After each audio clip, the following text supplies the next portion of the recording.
At mukhang mas matibay rin yung ganito. Ayan oh. Ang laki ng diferensya dun sa cable niya.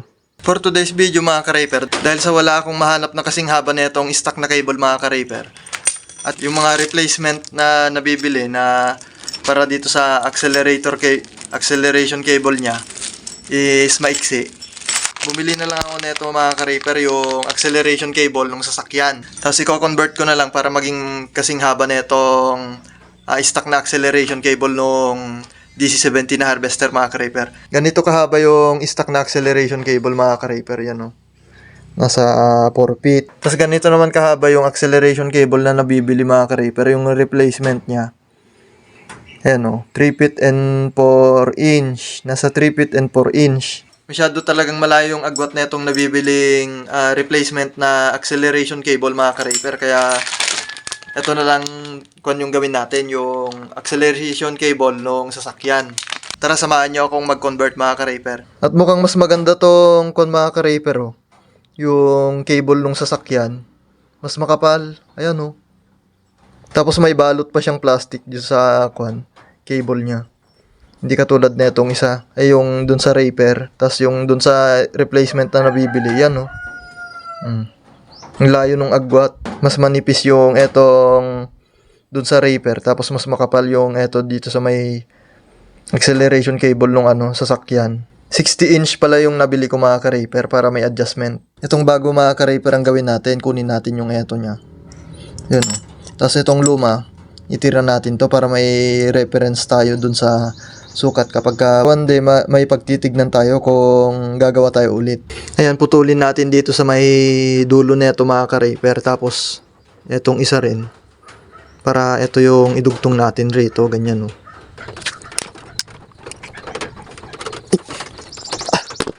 Tigas.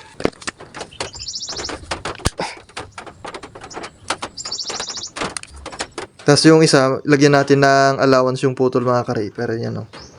Mga 1 medya. Tapos ngayon mga ka-raper, kunin natin tong haba ng stock. Tapos ikumpara natin rito para alam natin kung saan natin puputulin. Huh? Yun, hanggang dito.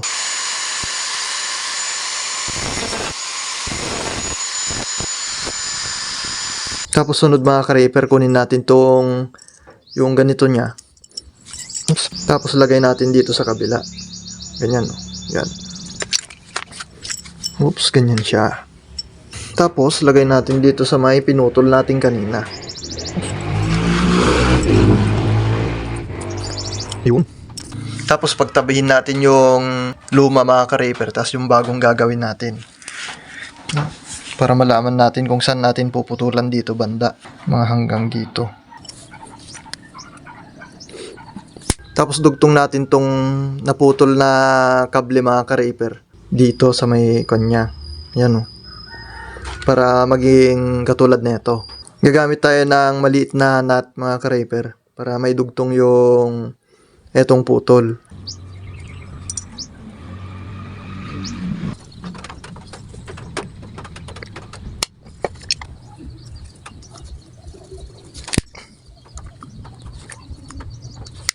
Ayan, ganyan siya mga ka-raper. Yun o. Tapos para masigurado natin yung kapit, hinangin natin.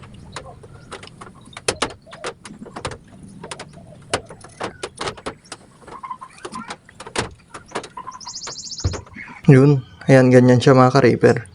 Oh. At ayan mga ka-raper, gawa na tong replacement cable natin. Yes oh. At mukhang mas matibay rin yung ganito. Ayan oh. Ang laki ng diferensya dun sa cable niya. Pwede na yan ikabit.